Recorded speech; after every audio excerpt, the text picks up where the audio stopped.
माननीय अध्यक्ष जी,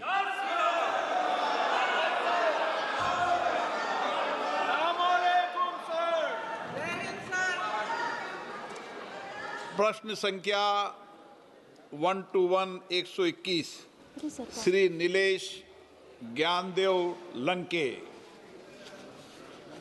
honourable member please. Question number 121। माननीय सदस्य पहले प्रश्न संख्या बोलें फिर बैठ जाए, फिर माननीय मंत्री जी। माननीय अध्यक्ष महोदय, एक विवरण सभा पटल पर रख दिया गया है। माननीय सदस्य।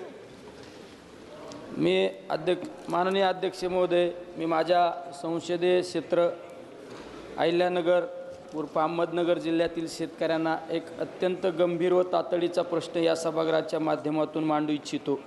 अध्यक्ष महोदय, सप्टेंबर आणि ऑक्टोबर महिन्यात झालेल्या अवकाळी पाऊस व गारपिटीमुळे मोसंबी, संत्रा, कागदी लिंबू यासारख्या बागायती फळबागांना तसेच कांदा, द्राक्ष आणि डाळिंब यासारख्या प्रमुख पिकांना अत्यंत मोठे नुकसान झाले आहे। प्रचंड सड आणि खराब झाल्याने शेतकऱ्यांचे कोट्यवधी रुपयाचे नुकसान झाले आहे। तसेच केंद्र शासनाच्या नाफेड आणि NCCF मार्फत राज्यात खरेदी केलेल्या कांद्याचे अनेक शेतकऱ्यांचे सुमारे 100 ते 150 कोटी रुपयापर्यंत देयक अद्याप अडकलेले आहे। त्यामुळे अत्यंत बिकट परिस्थितीत असलेले शेतकरी आत्महत्येसारखे कठोर पाऊल उचलण्यास मजबूर होत आहे। मी हेही मंत्री महोदयांना विचारू इच्छितो की या नैसर्गिक आपत्तीमुळे झालेल्या बागायती पिकांचे नुकसानीचे पंचनामे महाराष्ट्र सरकारने पूर्ण करून सरकारकडे अहवाल सादर केला आहे का? आणि मी हेही विचारू इच्छितो की नुकसानग्रस्त सर्व शेतकऱ्यांसाठी विशेष नुकसान भरपाई पॅकेज मंजूर केले आहे का? आणि मंत्री महोदयांनी ही सांगावी की नाफेड व NCCF खरेदी शेतकऱ्यांचे थकीत पैसे त्यांच्या बँक खात्यावर जमा झाले आहे का? जर नाही तर मंजूर झालेली रक्कम कधीपर्यंत शेतकऱ्यांच्या। माननीय सदस्य, मुझे एक मिनट, आप लिख के लाया करें, मुझे कोई दिक्कत नहीं, पर प्रश्न को संक्षिप्त में लिखना। माननीय मंत्री महोदय। माननीय अध्यक्ष महोदय, आज सबसे पहले मैं देश के किसानों को प्रणाम करना चाहता हूं। 2024-25 में फसलों का रिकॉर्ड उत्पादन इस बार हुआ है। माननीय अध्यक्ष महोदय, देश का कुल खाद्यान्न उत्पादन 357.732 मिलियन टन होने का अनुमान है, जो पिछले साल की तुलना में 7.65% अधिक है। और 14-15 की तुलना में अगर देखा जाए तो खाद्यान्न के उत्पादन में 41.94% की वृद्धि की गई है। भारत के किसानों का अभिनंदन, और ये सरकार की नीतियों के कारण भी हुआ है। माननीय अध्यक्ष महोदय, हमारे यहाँ जोत के छोटे छोटे आकार हैं। किसान दिन और रात मेहनत करता है, खून पसीना एक करता है, लेकिन कई बार प्राकृतिक आपदाओं के कारण, जैसा माननीय सदस्य बता रहे थे, ओला, इल्ली, सूखा, पाला, बाढ़, बरसात, इसमें फसल तबाह और बर्बाद हो जाती है। इस बार भी प्राकृतिक आपदा आई। माननीय अध्यक्ष महोदय, महाराष्ट्र में भी आई, महाराष्ट्र में, पंजाब में, जम्मू कश्मीर में, उत्तराखंड में, हिमाचल प्रदेश में। लेकिन उस प्राकृतिक आपदा के बाद प्रधानमंत्री जी ने भी कई राज्यों का दौरा किया, गृह मंत्री अमित शाह जी ने भी कई राज्यों का दौरा किया। और माननीय अध्यक्ष महोदय, मैं स्वयं महाराष्ट्र भी गया था, पंजाब भी गया था और जम्मू और कश्मीर भी गया था। प्राकृतिक आपदाओं के प्रबंधन के लिए माननीय अध्यक्ष महोदय, भारत सरकार राज्य सरकारों को सभी आवश्यक सहयोग प्रदान करती है। SDRF के अंतर्गत पहले से ही फंड उनको उपलब्ध कराया जाता है ताकि तत्काल राज्य सरकारें राहत दे सकें। इसकी एक किस्त जून में और दूसरी किस्त दिसंबर में हम देने का काम करते हैं। और माननीय अध्यक्ष महोदय, SDRF के अंतर्गत 21-22 से 25-26 तक की अवधि के लिए 1,28,122 करोड़ रुपया आवंटित किए गए हैं, ताकि तत्काल राज्य सरकारें प्रभावित जनता के लिए राहत पहुंचा सके। मैं प्रधानमंत्री श्रीमान नरेंद्र मोदी जी को हृदय से धन्यवाद देना चाहता हूं। पहले SDRF के नियमों में 50% से ज़्यादा नुकसान हो तो ही राहत की राशि दी जाती थी जब यूपीए की सरकार थी, लेकिन अब 33% भी नुकसान होगा तो राहत की राशि प्रदान की जाएगी। ये फैसला नरेंद्र मोदी जी की सरकार ने लिया है। और माननीय अध्यक्ष महोदय, एसडीआरएफ में 4 से लेकर 14 के बीच केवल 38,000 करोड़ रुपए का बजट था, जो बढ़ाकर अब 1,24,000 करोड़ रुपया हो गया है। और एनडीआरएफ का बजट 28,000 करोड़ रुपया था, उसको भी बढ़ा के 79,000 करोड़ रुपया कर दिया गया है। हमने महाराष्ट्र में भी, माननीय अध्यक्ष महोदय, जो नुकसान हुआ है उसकी प्रारंभिक भरपाई राज्य सरकार वहां कर रही है। और महाराष्ट्र को भी, माननीय अध्यक्ष महोदय, एसडीआरएफ और एनडीआरएफ के तहत 18,249 करोड़ रुपए की राशि आवंटित की गई है। तो एक तो एनडीआरएफ और एसडीआरएफ के तहत राज्य सरकार, हम राज्य सरकार को फंड उपलब्ध कराते हैं, वो किसानों को राहत की राशि वितरित करती है। महाराष्ट्र में भी की जा रही है। और दूसरा हमारा प्रमुख काम है प्रधानमंत्री फसल बीमा योजना। और प्रधानमंत्री फसल बीमा योजना में भी एक तो प्रधानमंत्री फसल बीमा योजना और दूसरी मौसम आधारित फसल बीमा योजना है, जो विशेषकर फलों के लिए और सब्जियों के लिए विशेष रूप से लागू की गई है। पिछले साल 5 साल में प्रधानमंत्री फसल बीमा योजना के अंतर्गत हमारे 3,69,00,000 किसानों को 26,342 करोड़ रुपए के दावों का भुगतान किया गया है, जिनमें महाराष्ट्र अकेले में, और जिनमें से पुनर्गठित मौसम आधारित बीमा योजना के अंतर्गत 4,233 करोड़ रुपए का भुगतान किया गया है। महाराष्ट्र में माननीय सदस्य ने जो बताया, वहां भी किसानों को भरपूर सहायता की जाएगी। और माननीय अध्यक्ष महोदय, मैं आपको ये कहना चाहता हूं कि फसल के नुकसान की भरपाई तो हम करते ही हैं, लेकिन ये नरेंद्र मोदी जी की संवेदनशील सरकार है। भगवान ना करे प्राकृतिक आपदा में अगर किसी व्यक्ति की मृत्यु हो जाए तो 4 लाख रुपए की राशि देने का काम किया जाता है। अगर हमारे दुधारू पशु की मृत्यु हो जाए तो उसमें भी, माननीय अध्यक्ष महोदय, गाय भैंस 37,500 रुपया। अगर भार ढोने वाले पशुओं का, बैल या ऊंट जैसे, उनका नुकसान होता है तो 32,000 रुपये, बकरी भी मरे तो 4,000 रुपये, और मुर्गा मुर्गी मरे तो भी 100 रुपया कम से कम एक मुर्गा मुर्गी पर देने का काम किया जाता है। तो हर तरह के नुकसान को कवर करने का काम कर रहे हैं। यहाँ तक कि खेतों में गाद अगर जम जाए, रेत अगर जम जाए, सिल्ट जमा हो जाए, तो भी 22,000 रुपये की राशि प्रति हेक्टेयर की दर से दी जाती है। महाराष्ट्र में भी हम कोई कसर नहीं छोड़ेंगे। माननीय सदस्य को मैं आश्वस्त करना चाहता हूं, राज्य सरकार चूंकि क्रियान्वित करती सारी चीजें, वहां धन की कोई कमी केंद्र सरकार नहीं आने देगी। प्रधानमंत्री नरेंद्र मोदी जी के नेतृत्व में यह सरकार प्रभावित आपदा प्रभावित किसानों के साथ सदैव खड़ी है और खड़ी रहेगी।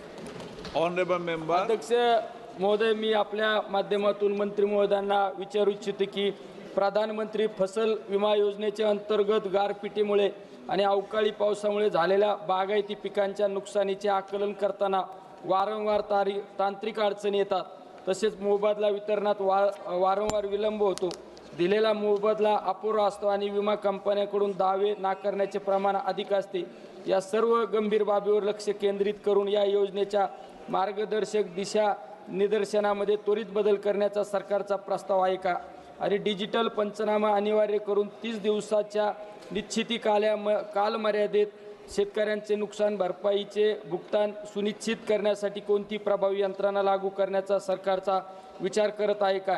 तसेच या संपूर्ण प्रक्रियेला अधिक पारदर्शक, जलद आणि शेतकरी केंद्रित बनवण्यासाठी सरकारने कोणती नवीन तातडीने पावले उचलली आहेत? आप जितना लंबा पूछोगे मंत्री जी उतना लंबा जवाब देंगे। माननीय अध्यक्ष महोदय, हमारी हर योजना किसानों को केंद्र में बनाकर बनाई गई है। जैसा मैंने निवेदन किया कि प्रधानमंत्री फसल बीमा योजना और मौसम आधारित फसल बीमा योजना, ये 2 योजनाएं हमारी है और इनका आकलन एक का होता है क्रॉप कटिंग एक्सपेरिमेंट के आधार पर राज्य सरकार करती है। क्रॉप कटिंग एक्सपेरिमेंट के आधार पर जितना उत्पादन कम होता है, उस आधार पर नुकसान का आकलन करके उसकी भरपाई बीमा कंपनी को करनी पड़ती है। और मौसम आधारित फसल बीमा योजना में ज़्यादा बारिश, कम बारिश, बढ़ता हुआ तापमान या हीट वेव, कोल्ड वेव, इसका आकलन करके फसल के नुकसान की संभावनाओं के आधार पर नुकसान का आकलन करके बीमा कंपनी इसकी भरपाई करने का काम करती है। और अकेले महाराष्ट्र में माननीय अध्यक्ष महोदय 26,342 करोड़ रुपया, और पूरे देश में 16 से ये फसल बीमा योजना बनी है। 1,90,000 करोड़ रुपए के क्लेम का भुगतान बीमा कंपनियों द्वारा किया गया है। हमने एक संशोधन और किया है कि अगर बीमा कंपनी क्लेम देने में देर करेगी तो औपचारिकताएं पूरा होने के बाद जितनी देर करेगी 12% की दर से ब्याज की राशि भी किसान को उनको देनी पड़ेगी, चुकानी पड़ेगी। और इसलिए माननीय सदस्य आश्वस्त रहें, वहां पूरा आकलन हो रहा है और आकलन होने के बाद किसान को पूरी राशि का भुगतान किया जाएगा। संदीपन राव आसाराम भूमरे, ऐसे नहीं खड़ा होगे, कभी मौका नहीं मिलेगा आपको। बैठ जाइए। नो, ये तरीका नहीं मिलेगा मौका। बैठ जाइए, बैठ जाइए, आप खड़े रह जाइए। संदीपन राव आसाराम भूमरे। माननीय अध्यक्ष महोदय, माझ्या लोकसभा मतदारसंघातील छत्रपती संभाजीनगर जिल्ह्यात सप्टेंबर आणि ऑक्टोबर 2025 मध्ये झालेल्या अवकाळी पाऊस आणि गारपिटीमुळे जिल्ह्यातील बागायती पिकासहित फळबागांचे अत्यंत मोठ्या प्रमाणात नुकसान होऊन फळबागा उद्ध्वस्त झाल्या आहेत। तसेच कांदा, द्राक्षे, डाळिंब, मोसंबी पिकांचे मोठ्या प्रमाणात नुकसान झाले आहे। त्यामुळे शेतकऱ्यांच्या लाखोंचे नुकसान होऊन शेतकरी हातात झाला आहे। माननीय अध्यक्ष महोदय, मी आपल्या माध्यमातून मंत्री महोदयांना विचारू इच्छितो की माझ्या छत्रपती संभाजीनगर जिल्ह्यातील नुकसानग्रस्त शेतकऱ्यासाठी एनडीआरएफच्या नेहमीच्या निकषापेक्षा अधिक असलेले विशेष वित्तीय पॅकेज मंजूर केले आहे का? जर केले असेल तर या पॅकेजची प्रति हेक्टरी रक्कम किती आहे? आणि प्रधानमंत्री पीक विमा योजना अंतर्गत विमा कंपन्यांनी पीक नुकसानीच्या दाव्यांचे जलद गतीने निपटारा करण्यासाठी सरकार कोणती पावले उचलत आहे जेणेकरून शेतकऱ्यांना त्वरित नुकसान भरपाई मिळू शकेल?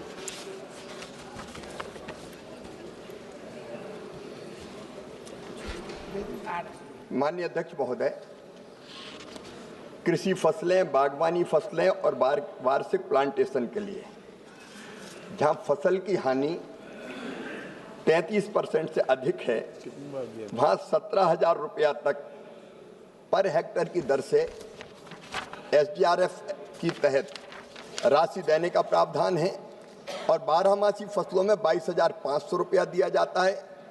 वैसे ही माननीय अध्यक्ष महोदय, जैसा माननीय सदस्य ने बताया, फसल बीमा योजना के अंतर्गत भी राहत की राशि या मुआवजा देने का प्रावधान है। आकलन में मैंने जैसा निवेदन किया, क्रॉप कटिंग एक्सपेरिमेंट होगा या फिर मौसम आधारित फसल बीमा योजना अगर उन्होंने अपनाई है राज्य ने, तो उसके आधार पर आकलन करके किसान के खाते में पैसा डाला जाएगा। माननीय सदस्य आश्वस्त रहें। मैं फिर कहना चाहता हूं, मैं खुद भी महाराष्ट्र होकर आया हूं। नुकसान की जितना नुकसान हुआ है आकलन के आधार पर जितनी राशि होगी केंद्र सरकार फसल बीमा योजना के अंतर्गत भी दिलाएगी और एनडीआरएफ के तहत राज्य को भी हम राशि देने वाले। महाराष्ट्र सरकार का प्रतिवेदन आ गया, उसके आधार पर महाराष्ट्र सरकार को भी सहायता प्रदान की जाएगी और राज्य सरकार भी वहां के लोकप्रिय मुख्यमंत्री देवेंद्र फडणवीस जी के नेतृत्व में किसानों को राहत की राशि दे रही है। Shreyas Patel.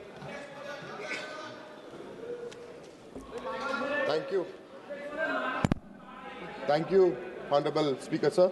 Supplementary question to start question number 121. Sir, Hassan district covering 8 taluks with major coconut growing areas in Hodenarchipura, Arsikere, Chandraipatna, Kadur and Hassan taluk has nearly 1.18 lakh hectares under coconut cultivation. Farmers are facing severe losses as pests such as Rugose whitefly have affected around 82,000 hectares. Black-headed caterpillar over 10,500 hectares, and diseases like stem bleeding and Ganoderma wilt have together impacted more than 16,500 hectares across the district, sir. In view of extensive pest and disease-induced yield loss, may I know through you, sir, whether the government will provide special compensation or enhanced assistance to coconut farmers in my district, Hassan district, sir. Thank you so much, sir.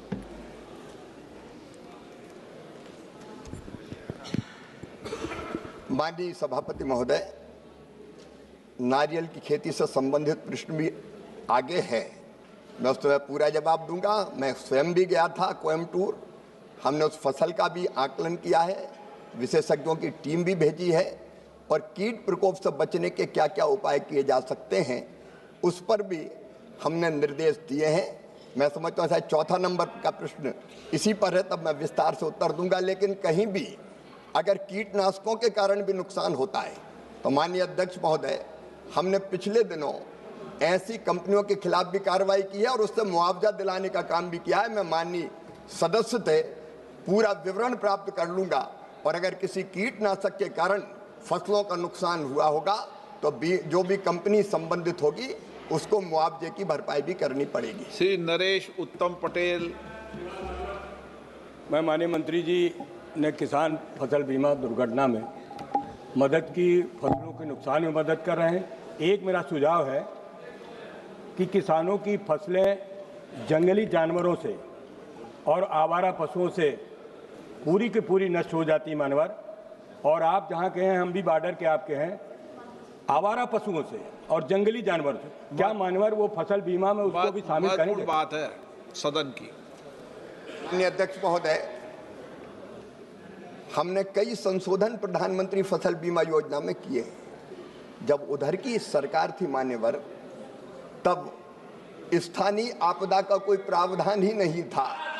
हमने बढ़ा के, पहले तहसील को केवल इकाई माना जाता था, हमने गांव को इकाई बना दिया और फिर स्थानीय आपदा को शामिल करके अगर एक किसान का भी नुकसान होता है तो उसको भी फसल बीमा योजना का लाभ दिया जाएगा, ये प्रावधान किया हमने।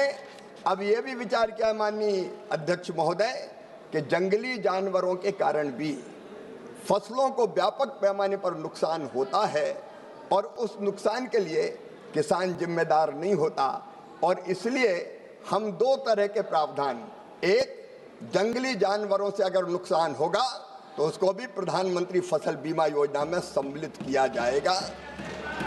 दूसरा माननीय अध्यक्ष महोदय, जल प्लावन के कारण, पानी भरने के कारण अभी बारिश ऐसी आती कि 15-15 दिन तक नदियों का पानी खेतों में भरा रहता है और फसलें पूरी तरह से नष्ट और बर्बाद हो जाती है।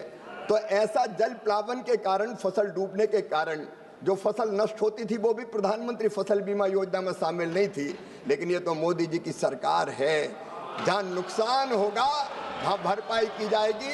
इसलिए जल प्लावन के कारण भी फसलों को नुकसान होगा तो वो भी प्रधानमंत्री फसल बीमा योजना में बिट्टू जी शामिल किया जाएगा। जैसे पंजाब में नुकसान हुआ, हम उसको भी शामिल करने का काम करेंगे।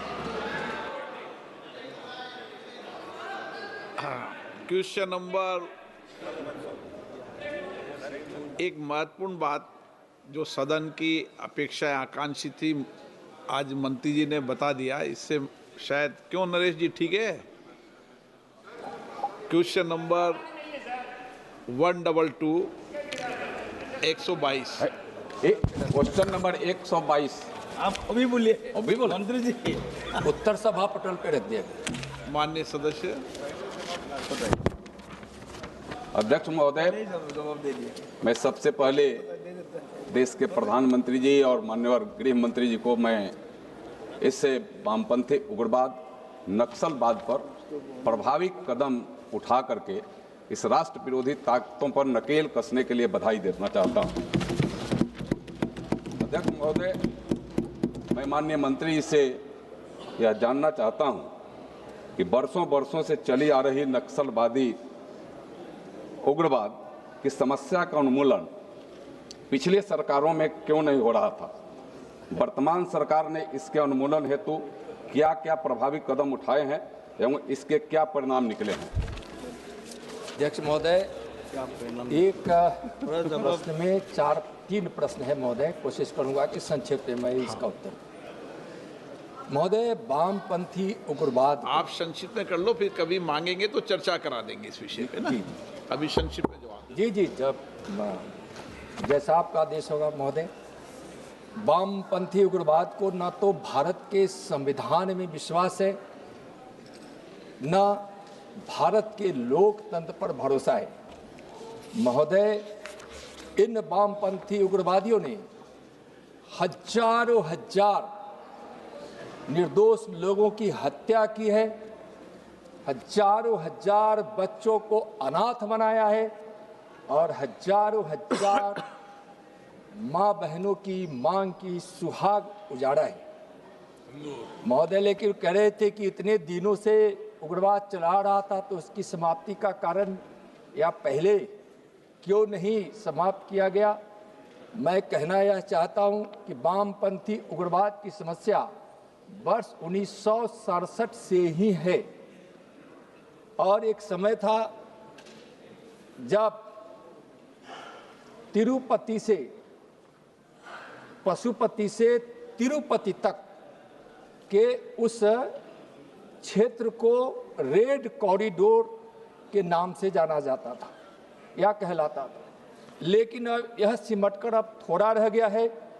माननीय प्रधानमंत्री जी के सक्षम नेतृत्व में और माननीय गृह मंत्री जी के सफल मार्गदर्शन में 31 मार्च 2026 तक वामपंथी उग्रवाद का सफाया हो जाएगा। महोदय, अब वह बचने वाला नहीं है। पहले की सरकारें राज्य की समस्या मानती थी इसको, जिसके कारण केंद्र ने वामपंथी उग्रवाद पर न कोई ठोस नीति अपनाई, न ही कोई इसके खिलाफ सशक्त कार्रवाई की पहल की। लेकिन मोदी सरकार ने वामपंथी के खिलाफ एक समग्र और प्रभावी ठोस नीति बनाई है। जहां केंद्र ने वामपंथी उग्रवाद के सफाया का संकल्प लिया है, केंद्र राज्य सरकारों के साथ मिलकर इस अभियान को सफल बना रहा है। प्रभावी कदम के विषय में उन्होंने पूछा है महोदय, तो मोदी सरकार ने इस हिंसक उग्रवाद के खिलाफ जीरो टॉलरेंस की नीति अपनाई है।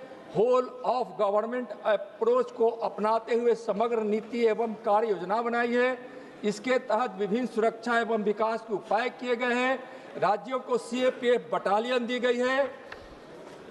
सुरक्षा संबंधी व्यय योजना के अंतर्गत 3,523 करोड़, विशेष अवसंरचना योजना के तहत 1,757 करोड़, विशेष केंद्रीय सहायता के अंतर्गत 3,848 करोड़, ACAWEMS के अंतर्गत 1,218 करोड़, सिविक कार्रवाई कार्यक्रम के लिए 210 करोड़, 706 किलेबंद पुलिस स्टेशनों की अनुमति दी गई, प्रशिक्षण के उत्तम और समुचित व्यवस्था की गई, 1133 युवाओं की भर्ती कर सीआरपीएफ की बस्तर के क्षेत्रों से बस्तरिया बटालियन का गठन किया गया। 20,815 करोड़ रुपए की स्वीकृति से 17,573 किलोमीटर सड़कों के निर्माण का निर्धारण हुआ, जिसका 85% कार्य पूरे कर लिए गए हैं। 10,671 मोबाइल टावर, 4,496 करोड़ की लागत से 46 ITI, 49 कौशल विकास केंद्र, 11 केंद्रीय विद्यालय, 6 नवोदय विद्यालय, 258 एकलव्य आदर्श आवासीय विद्यालय, 6,025 डाकघर, 1,804 बैंक ब्रांच। और भाई क्या कदम उठाए गए हैं जिसका प्रभाव बोलना तो आधे मिनट में महोदय 1,331 ATM खोले गए हैं। और सबसे बड़ी बात है महोदय, इसके जो परिणाम आए हैं 2004 से लेकर मई के 2014 तक हिंसा की घटनाएं 16,135 हुई थी, जो जून 2015 से मई 2025 तक घटकर 7,031 हो गई है, यानी कि 56% की कमी आई है।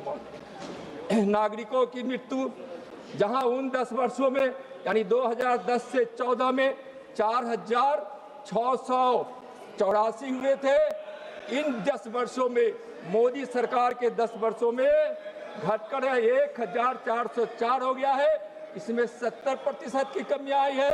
मृत्यु सुरक्षा बलों की मृत्यु जहां 1824 होते थे वह घटकर 464 हो गया है। इसमें 75% की कमी आई है और कुल मृत्यु 6508 जो 2004 से 14 के बीच में हुआ था उसमें 71% की कमी आई है और यह मृत्यु 1868 रह गया है। महोदय, पहले 10 प्रभावित राज्य थे, अब 5 प्रभावित राज्य हैं। पहले 2014 से 4 के बीच प्रभावित जिले 126 थे, अब प्रभावित जिले 11 बच गए हैं। 91% की कमी आई है और प्रभावित थाने 2004 से 14 तक 465 थे, जिसमें 2010 भी है। 2025 में यह घटकर 106 यानी 77% की कमी आई है। महोदय, माननीय मंत्री जी, सदन इस पर अगर डिटेल चर्चा मांगेगा तो मैं डिटेल चर्चा अगर कोई लिख के देगा तो मैं अलाउ कर दूंगा। जब आप बता देना पूरा। अभी प्रश्नकाल है अभी। माननीय अध्यक्ष जी, माननीय मंत्री जी ने विस्तार से जवाब दिया है। मैं माननीय मंत्री से जानना चाहता हूं कि आजकल लगभग प्रतिदिन माओवादी कैडरों के हथियार के साथ आत्मसमर्पण करने की खबरें सुनने को मिल रही है। ओके, आज आप माननीय विपक्ष के उपनेता हैं, सदन की गरिमा रखें। जब मैंने एक बोल दिया, विषय बोल दिया तो आप बैठे प्लीज। नो। माननीय अध्यक्ष जी, आजकल प्रतिदिन माओवादी कैडरों के हथियारों के साथ आत्मसमर्पण करने की खबरें मीडिया के माध्यम से, इलेक्ट्रॉनिक और प्रिंट मीडिया के माध्यम से मिल रही है। मैं माननीय मंत्री से यह जानना चाहता हूं कि आप इन आत्मसमर्पित माओवादियों के पुनर्वास हेतु केंद्र सरकार क्या कदम उठा रही है कि वहां फिर से उनके जीवन यापन और उनके परिवार आम जनों में मिल करके यह समान जीवन जीने का काम शुरू करें। महोदय, सरकार के सुरक्षा तंत्र और आसूचना तंत्र के सुदृढ़ करने के लिए प्रयास के कारण जून 2019 से अब तक 29 नक्सली लीडर्स न्यूट्रलाइज किए गए हैं। इसी वर्ष 14 CCM, PBM न्यूट्रलाइज किए गए हैं। 2019 से अब तक 1106 LWE कार्डर मारे गए हैं, 7311 अरेस्ट हुए हैं और 5571 नक्सलियों ने सरेंडर किया है।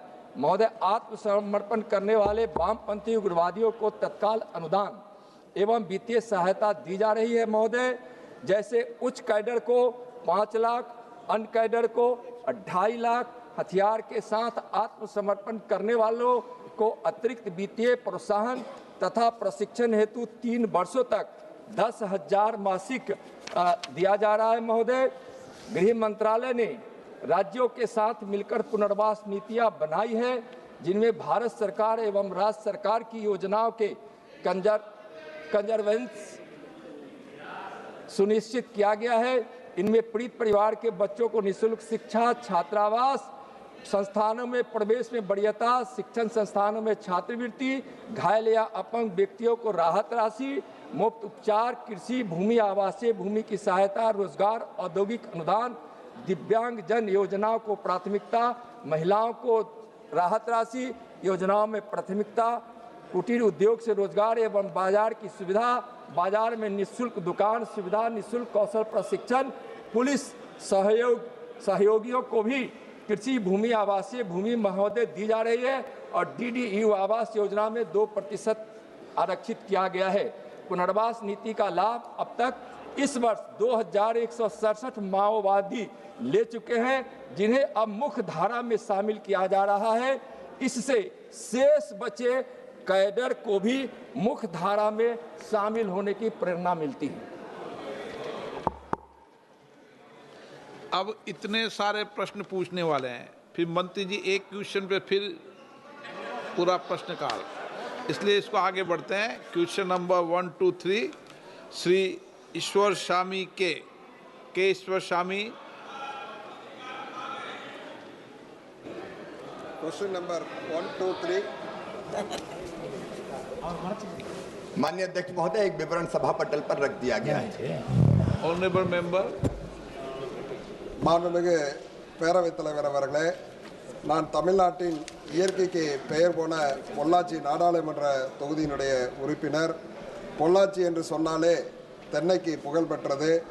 பொள்ளாச்சியினுடைய இளநீர் உலக புகழ்பெற்று விளங்குகின்றது.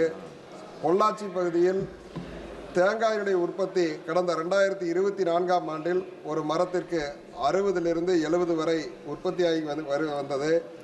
தற்போது அது 40ஆக குறைந்திருக்கிறது. இது அமைச்சகம் கவனத்தில் கொண்டுள்ளதா? அப்படியானால் முன்மொழியப்பட்ட தேங்காயின் தொகுப்பு திட்டம் கிட்டத்தட்ட 10 லட்சம் மரங்களை பாதிக்கும். ரூகோ சுழல், வெள்ளையை தொற்று, கேரள வேர் வாடல் நோய் போன்ற சவால்களை எவ்வாறு எதிர்கொள்வது? இது சம்பந்தமாக அரசு ஏதேனும் திட்டம் உள்ளதா என்பதை அமைச்சரிடம் அறிய விரும்புகிறேன்.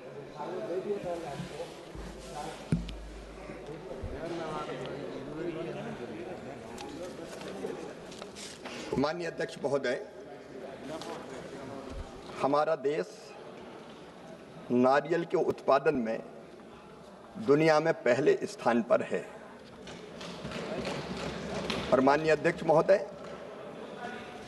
न केवल नारियल उत्पादन में हम प्रथम स्थान पर है, बल्कि 30,779 करोड़ रुपए का योगदान हमारी जीडीपी में नारियल अभी दे रहा है। और 4,349 करोड़ रुपए के नारियल का हमने एक्सपोर्ट भी किया, निर्यात भी किया है। दक्षिण के राज्य नारियल प्रमुख नारियल उत्पादक राज्य है। और जैसा माननीय सदस्य ने यहाँ बताया, तमिलनाडु के कोयम्बटूर जिले में स्थित पोलाची भारत के प्रमुख नारियल उत्पादक क्षेत्रों में से एक है। यहाँ 1.2 लाख हेक्टेयर से अधिक क्षेत्र में नारियल की खेती होती है। परंतु माननीय अध्यक्ष महोदय, पिछले दिनों पोलाची क्षेत्र में rhinoceros beetle, red palm weevil, root wilt, ganoderma जैसे प्रमुख रोग एक बड़ी चुनौती बने हुए हैं। इन रोगों के अटैक के कारण नुकसान यहाँ काफ़ी हुआ है, ये बात सच है। और इसलिए माननीय अध्यक्ष महोदय, 2 काम हम लोग कर रहे हैं। एक, इन रोगों से निपटने के गंभीर प्रयास। जो रोग मैंने बताया माननीय अध्यक्ष महोदय, कीट और रोग प्रकोप की गंभीरता को देखते हुए सरकार ने व्यापक आकलन और नियंत्रण के उपायों को प्राथमिकता दी है। इसी उद्देश्य से मैं भी स्वयं भी कोयम्बटूर गया था। 18 अगस्त 2025 को हमने एक केंद्रीय विशेषज्ञ दल का गठन किया, जिसने प्रभावित, विशेषकर कर्नाटक राज्य में प्रभावित जिलों का दौरा किया। वहाँ के जनप्रतिनिधियों, अधिकारियों, वैज्ञानिकों के साथ बैठकर मूल्यांकन भी किया। और उसके बाद सरकार ने तय किया कि अल्पकालिक रूप से प्रत्यक्ष क्षेत्रीय नियंत्रण कार्रवाई जैसे जैविक नियंत्रण पद्धतियों का उपयोग, परजीवी उत्पादन केंद्रों का विस्तार, वैज्ञानिक छिड़काव, इन तकनीकों को अपनाकर इन रोगों पर काबू पाया जाए। माननीय अध्यक्ष महोदय, दीर्घकालिक रूप से मृदा पोषण प्रबंधन, जल प्रबंधन, नियमित निगरानी दलों का गठन, एकीकृत कीट प्रबंधन को हम बढ़ावा देने का काम कर रहे हैं। ब्लैक हेडेड सुंडी और व्हाइट फ्लाई समूह के नियंत्रण हेतु परजीवी कीटों का विमोचन, प्राकृतिक शत्रुओं के संरक्षण, यांत्रिक सफाई, जैव कीटनाशकों के उपयोग और वैज्ञानिक समय निर्धारण पर आधारित छिड़काव को भी प्राथमिकता दी जा रही है। माननीय अध्यक्ष महोदय, जैसा माननीय सदस्य पूछ रहे थे, हमने इस पोलाची क्षेत्र में, क्योंकि अलग अलग किसान, खंडित जोतें होती है, उनकी असंगत उत्पादकता होती है, सीमित आधुनिक तकनीकी नारियल के उत्पादन को और विकास को बाधित करती है। इसलिए कलेक्टर डेवलपमेंट प्रोजेक्ट, जो छोटे किसानों को संगठित समूहों में जोड़कर वैज्ञानिक कृषि, नर्सरी, सटीक सिंचाई, कीट निगरानी जैसी सेवाओं तक सामूहिक पहुंच प्रदान करता है, हमने सीडीपी बनाने का वहाँ फैसला किया था। वो अभी प्रक्रिया में है। कच्चे नारियल और कोपरा पर अत्यधिक निर्भरता किसानों के मूल्य के उतार चढ़ाव को भी प्रभावित करती है। इसलिए सीडीपी के माध्यम से आधुनिक कोपरा ड्रायर, ग्रेडिंग, पैकिंग यूनिटें, वर्जिन कोकोनट ऑयल, नारियल दूध, नीरा जैसे मूल्य वर्धित उत्पादों की इकाइयां भी इस सीडीपी के अंतर्गत स्थापित की जा सकती है। कोयम्बटूर की ये पास है, इसलिए अच्छी लॉजिस्टिक सुविधा भी वहाँ है और प्रोसेसिंग का काम भी बहुत अधिक किया जा सकता है। और इसलिए माननीय अध्यक्ष महोदय, हमने प्रस्तावित किया है कि वह एक नारियल के क्लस्टर को हम लोग स्थापित करेंगे। प्रक्रिया माननीय अध्यक्ष महोदय चल रही है। Honourable member supplementary. பேரவைத் தலைவர் அவர்களே, ரூபாய் 250 கோடி கொத்து மேம்பாட்டு திட்டத்தின் கீழ் பூச்சி மேலாண்மை நோயால் இழந்த 1 லட்சம் மரக்கன்றுகளை மீண்டும் நடவு செய்தல் மற்றும் கடுமையாக பாதிக்கப்பட்டுள்ள 3 லட்சம் மரங்களை மறுவாழ்வு செய்தல் உள்ளிட்ட அறிவியல் தலையீடுகளுக்கு ஏதேனும் சிறப்பு நிதி ஒதுக்கப்பட்டுள்ளதா? அப்படியானால் இந்த உயிரியல் ஆபத்து தணிப்பு நடவடிக்கைகளான செயல்படுத்துதல் வழிமுறை மற்றும் காலக்கெடு என்ன என்பதை அறிய விரும்புகிறோம். மேலும் இந்த தேங்காய் எண்ணெயை ரேஷன் கடைகளில் பொதுமக்களுக்கு விநியோகம் செய்வதற்கான திட்டம் ஏதேனும் அரசிடம் உள்ளதா என்பதையும் அறிய விரும்புகிறேன். நன்றி.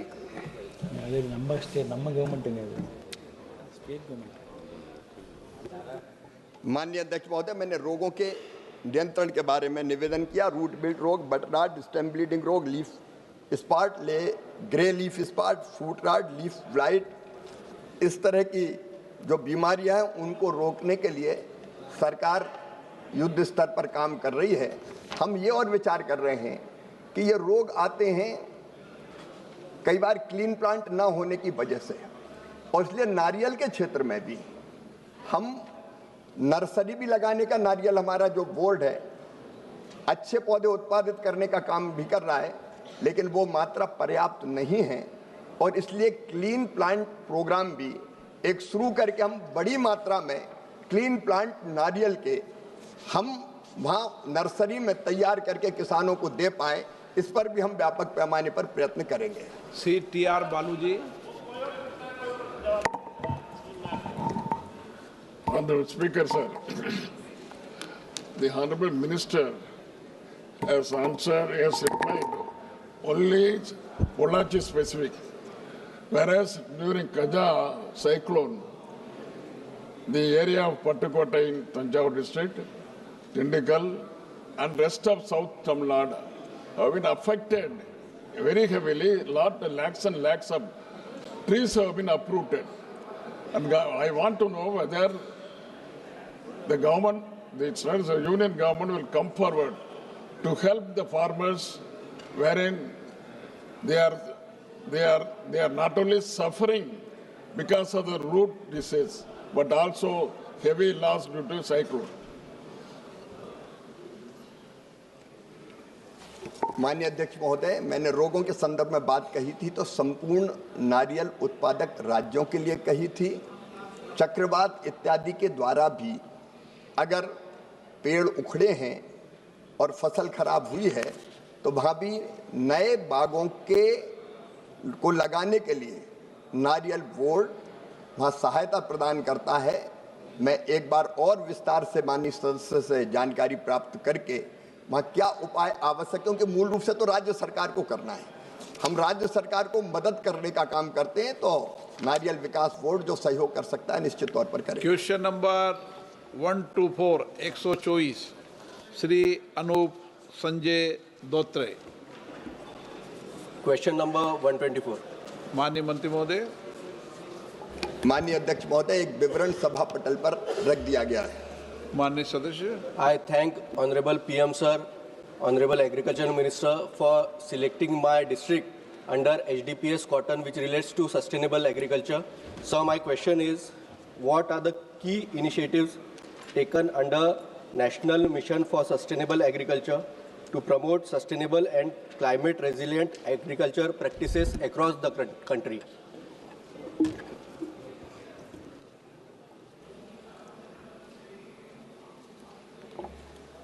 माननीय अध्यक्ष महोदय,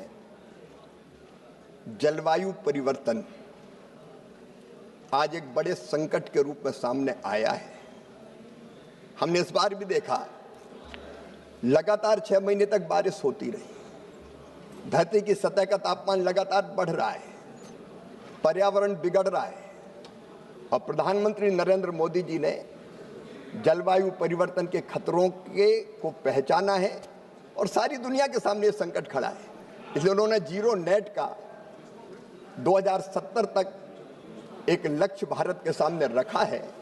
लेकिन जलवायु परिवर्तन के खतरों से भारत की कृषि को बचाने के लिए माननीय अध्यक्ष महोदय हम अनेकों प्रयास कर रहे हैं। जैसा माननीय सदस्य ने पूछा है, माननीय अध्यक्ष महोदय, बढ़ते हुए तापमान के कारण बीजों की नई किस्में पहली आवश्यकता है और मुझे बताती ये प्रसन्नता है। ये माननीय सदस्यगण यहाँ खाने पीने का प्रोग्राम मत रखो, बंद करो थैलियाँ। मैं तो माननीय अध्यक्ष महोदय किसानों की बात कर रहा हूँ जिनके कारण खाना पीना होता है। नहीं, आपसे नहीं कह रहा हूँ मैं, इधर खा रहे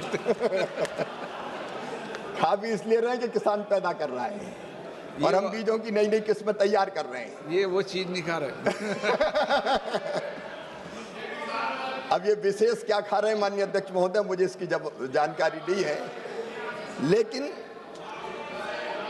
बढ़ते हुए तापमान में हीट वेव के कारण, कोल्ड वेव के कारण भी फसलों का उत्पादन ना घटे, इसलिए पिछले 10 साल में आईसीआर ने लगभग 2900 नई किस्में जारी की है, जिनमें से 2661 किस्में क्लाइमेट रेजिलेंट है या जलवायु अनुकूल है। माननीय अध्यक्ष महोदय, मुझे बताते हुए खुशी है कि पिछले साल फरवरी और मार्च में गर्मी अपेक्षाकृत ज़्यादा बढ़ी थी, लेकिन इन्हीं बीजों के कारण फसलों का उत्पादन घटा नहीं बल्कि रिकॉर्ड उत्पादन हुआ। माननीय अध्यक्ष महोदय, पानी बचे, क्योंकि हमारे कई इलाके ऐसे हो गए हैं जहां जल का स्तर काफ़ी नीचे चला गया है, इसलिए पानी की एक एक बूंद कीमती है। प्रधानमंत्री जी ने इस महत्व को पानी के पहुंचाना और ये पर ड्रॉप मोर क्रॉप प्रधानमंत्री कृषि सिंचाई योजना के अंतर्गत हमने तय किया कि एक एक बूंद पानी का ठीक उपयोग करेंगे। इसलिए 2015 से प्रधानमंत्री कृषि सिंचाई योजना प्रारंभ की, जिसमें 1 करोड़ 6 लाख हेक्टेयर एरिया को माइक्रो इरिगेशन के तहत कवर करने का काम किया गया है, जिससे 97 लाख किसानों को फायदा हुआ है। लेकिन माननीय अध्यक्ष महोदय, प्रधानमंत्री विजनरी है, दूरदर्शी है। केमिकल फर्टिलाइजर का अत्यधिक उपयोग मृदा के स्वास्थ्य को, सॉइल हेल्थ को भी खराब कर रहा है और अगर ये असंतुलित और अत्यधिक प्रयोग होता रहा तो एक दिन वो आएगा जब धरती आने वाली पीढ़ियों के लिए अन्न उत्पादित करने से ही इनकार कर देगी। और इसलिए भारत सरकार ने प्राकृतिक कृषि मिशन पिछले साल ही लॉन्च किया है। हमारी कोशिश है माननीय अध्यक्ष महोदय, 1 करोड़ किसानों को हम सेंसिटाइज करने का काम कर रहे हैं और 18 लाख हेक्टेयर में कम से कम हम प्राकृतिक खेती कर पाएं, इसकी कोशिश कर रहे हैं। मुझे बताते हुए खुशी है कि 15 लाख से ज़्यादा किसान इसके लिए तैयार हुए हैं जो प्राकृतिक खेती कर रहे हैं। हमने बायो रिसोर्स सेंटर्स भी 3000 से ज़्यादा खोले, जहां प्राकृतिक कृषि के लिए बीजामृत, घनजीवामृत इत्यादि तैयार मिल जाए और प्राकृतिक खेती के साथ साथ जैविक खेती को बढ़ावा दिया जा रहा है, उसके प्रमाणन की व्यवस्था भी की जा रही है। प्राकृतिक खेती और जैविक खेती दोनों में हम कोशिश कर रहे हैं किसानों को पर्याप्त प्रशिक्षण भी दें, सुविधाएं भी उपलब्ध कराएं और इसके साथ साथ सॉइल हेल्थ कार्ड बनाने का अभियान चला हुआ है, क्योंकि सॉइल में कौन कौन से तत्व है किसान को कई बार यही पता नहीं होता और इसलिए सॉइल हेल्थ कार्ड के माध्यम से धरती में किस तरह के फर्टिलाइजर की जरूरत है ये तो किसान को पता चले। इसलिए सॉइल हेल्थ कार्ड लगभग 25 करोड़ 61 लाख बनाए गए हैं ताकि वो संतुलित उपयोग उर्वरकों का कर सके और इंटीग्रेटेड फार्मिंग भी हमने शुरू की है। तो कोशिश हमारी है कि जलवायु परिवर्तन के खतरों से निपटने के लिए सतत कृषि को बढ़ावा दिया जाए और इसके लिए अनेकों प्रयास भारत सरकार कर रही है। सप्लीमेंट्री माननीय Sir, my supplementary question is, what effort has the government made to promote sustainable agriculture in Maharashtra?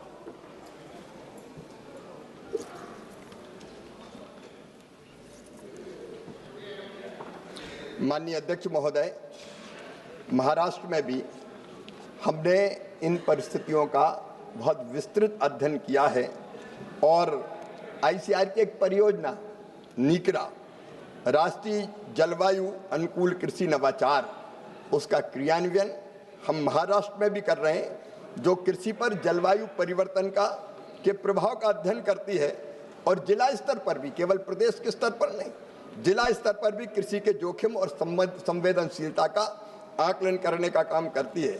नीकरा के अंतर्गत माननीय अध्यक्ष महोदय, महाराष्ट्र में भी छोटे और सीमांत किसानों के लिए तकनीकी सहायता प्रदान करने का काम नांदेड़ और बीड़ जैसे 2 जिलों को अत्यधिक जोखिम वाला जिला माना गया है, हम वहाँ कर रहे हैं।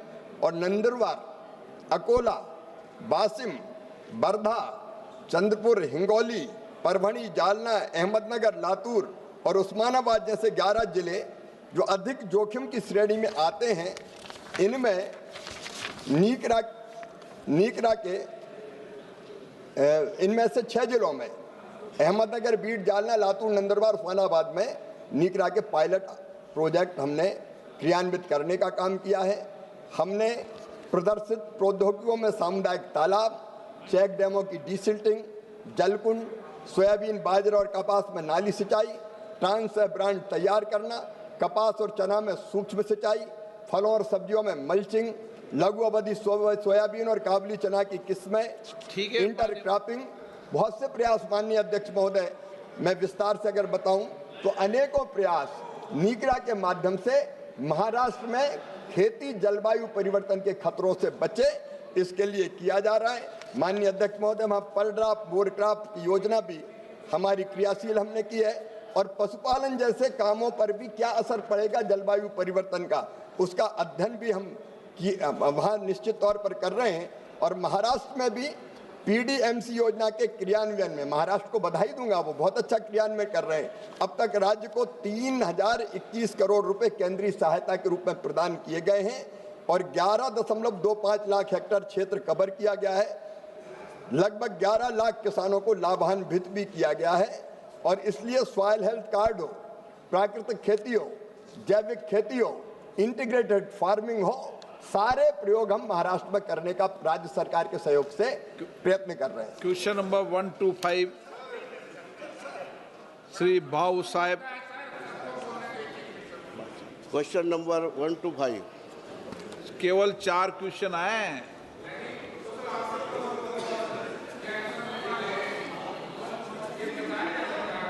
आदरणीय अध्यक्ष महोदय, मैं आपके माध्यम से माननीय मंत्री महोदय जी से जानना चाहूँगा कि विमुक्त, घुमंतु और आधो घुमंतु जनजातियों के विकास एवं उत्थान के लिए क्या कदम उठाए जा रहे हैं और सीड योजना के क्या परिणाम महाराष्ट्र में दिखा रहे हैं।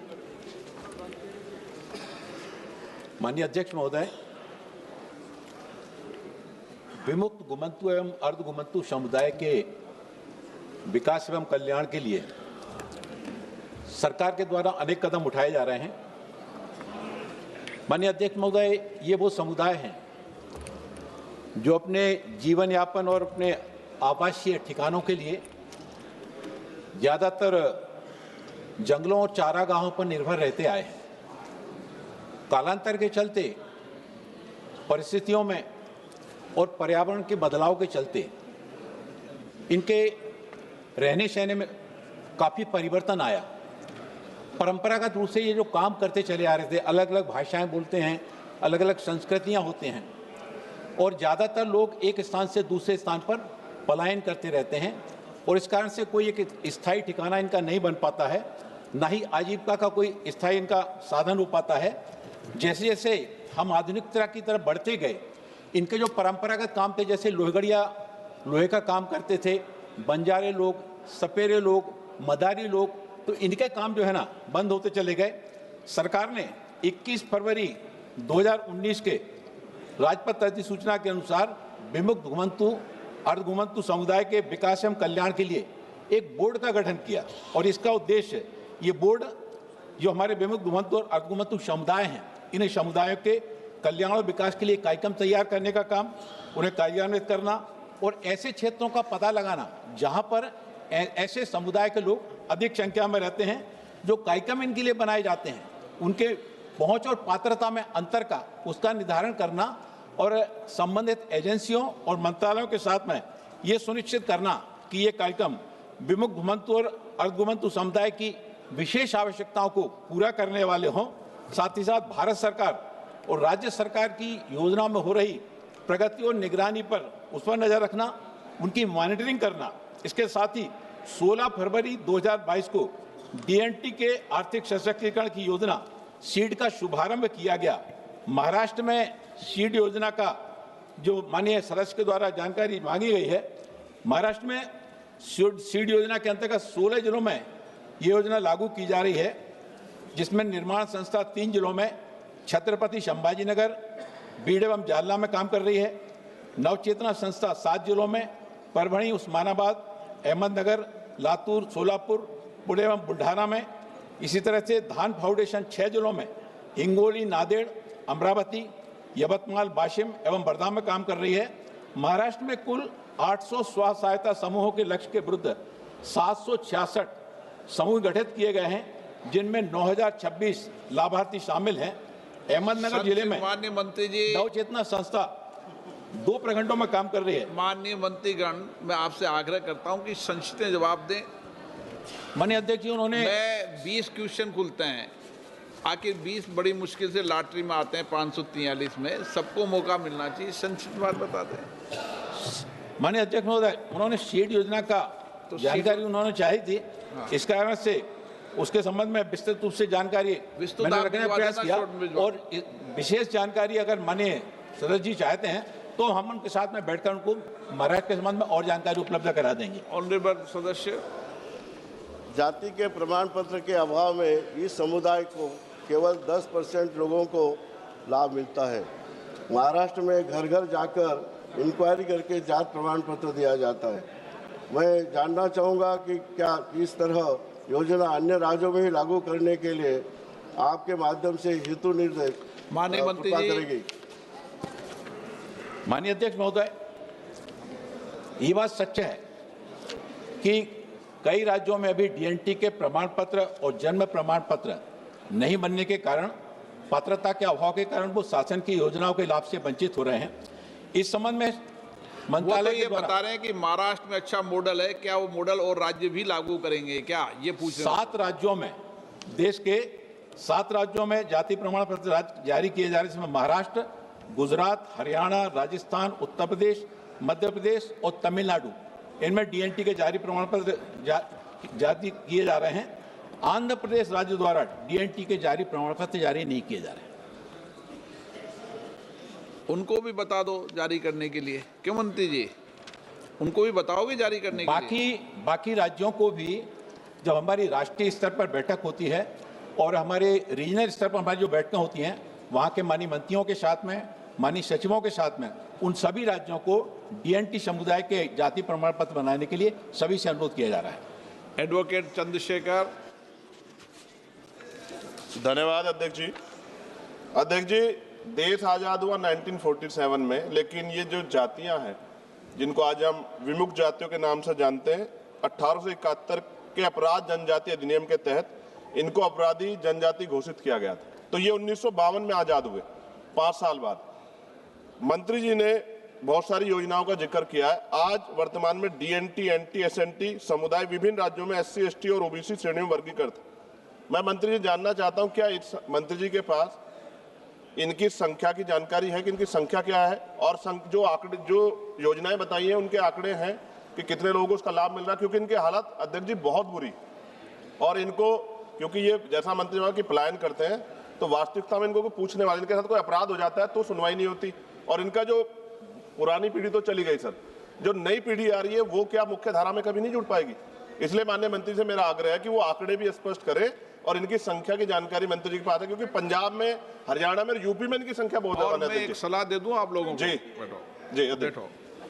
घुमंतु जातियों के जहां जहां भी डेरे होते हैं, सभी मान्य सदस्यों को प्रयास करना चाहिए कि वह जन सहयोग से ऐसी जातियों के अध्ययन के लिए वहीं पर 3-3 महीने का अगर शिक्षा का केंद्र लगाएंगे तो हम आने वाली पीढ़ी को शिक्षित कर सकते हैं। ये प्रयास मैं भी कर रहा हूँ, आप लोगों को भी करना चाहिए। माननीय अध्यक्ष महोदय, माननीय सदस्य के द्वारा जो कुछ राज्यों का उल्लेख करते उनकी संख्या के बारे में जानकारी चाही गई है। इस संबंध में 2015 में इदाते आयोग बनाया गया, 14 में बनाया गया, जिसने 2015 में अपना कार्य प्रारंभ किया और 2017 में अपनी रिपोर्ट प्रस्तुत की। लगभग 15 करोड़ की अनुमानित संख्या आयोग के द्वारा बताई गई।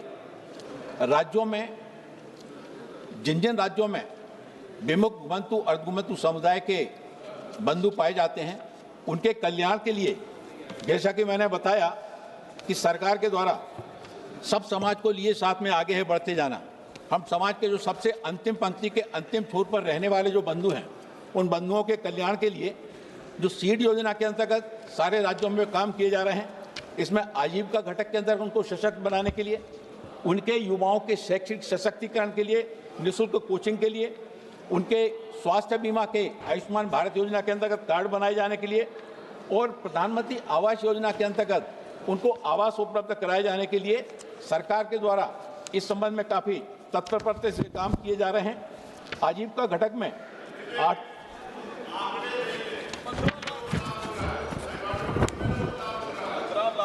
15 करोड़ की संख्या बताई कि 15 करोड़ जो है ना, हम तो सभी को लाभ दिलाने के लिए काम कर रहे हैं। राज्य सरकारों के सहयोग से सभी को, किसी को नहीं छोड़ना चाहते। मैंने आपसे जैसा कि कहा कि हमारी सरकार अंतिम पंक्ति के अंतिम छोर तक जो है ना, उसको भी योजनाओं का लाभ दिलाने के लिए माननीय प्रधानमंत्री नरेंद्र मोदी जी के नेतृत्व में काम कर रही है।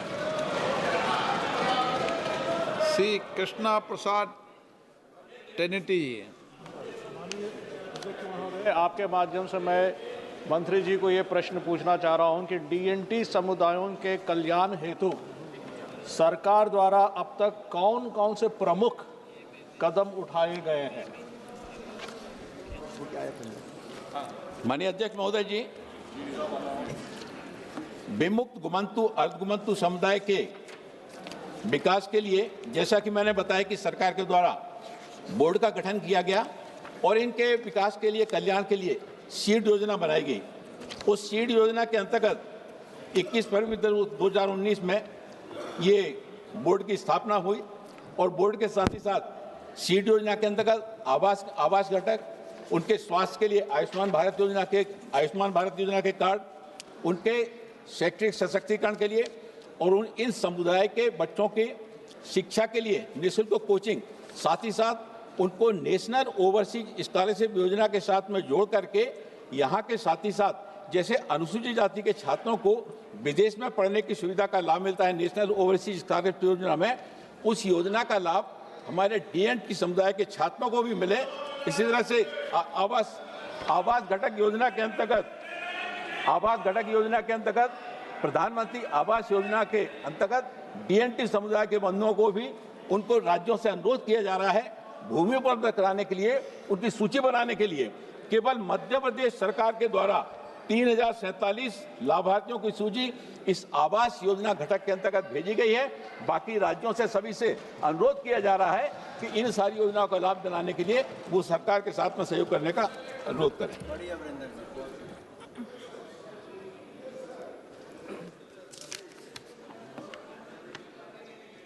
Shrimati Kanimozhi.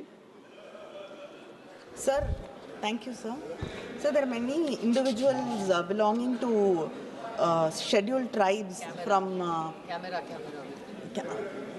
So there are many individuals belonging to different scheduled tribes across the country, but there are discrepancies when it comes to the central verification database and what is there in the state governments. And because of that, many individuals from different states are not able to use or benefit from the union government schemes. So how does the union government plan to avoid these discrepancies and solve these problems? Thank you. माननीय सभापति महोदय जी, विमुक्त घुमंतु अर्धघुमंतु समुदाय की 1200 समुदाय की देश भर में गणना की गई है, 1262, और इसमें से विमुक्त घुमंतु समुदाय के 425, घुमंतु समुदाय के 810, अर्ध घुमंतु समुदाय के 27 और अब वर्गीकृत जो ना एससी में आते हैं, ना विमुक्त में आते हैं, ना एसटी में आते हैं, ना ओबीसी में आते हैं, ऐसे 268 ऐसे जो इन समुदायों की पहचान पूर्ण करने समिति का गठन किया गया है कि इनको भी जो है ना सभी राज्य सरकारों के साथ में इस बात के लिए बात कर रहे हैं, लगातार उनके साथ में बैठ के भी कर रहे हैं कि हमारे डीएनटी समुदाय के सारे बंधुओं को, चाहे वो एससी में आते हों, चाहे एसटी में आते हों, या वो ओबीसी में आते हों और इनमें भी नहीं आते हैं, तो इन सभी को जो है ना बाकी वर्गों के समान हमारे डीएनटी समुदाय को शासन की सारी योजनाओं का लाभ मिले, इसके लिए लगातार राष्ट्रीय स्तर पर हम बैठ के भी करते हैं और रीजनल स्तर पर भी बैठक करने की समीक्षा भी करते हैं, उन तक शासन की योजनाओं का लाभ पहुंचे। माननीय सदस्यगण, कुछ विषयों पर स्थगन प्रस्ताव के नोटिस प्राप्त हुए हैं। माननीय अध्यक्ष जी ने किसी भी स्थगन प्रस्ताव के नोटिस को स्वीकृत नहीं दी है। Item number 2, Shri Jitendra Prasad ji. महोदय, मैं आपकी अनुमति से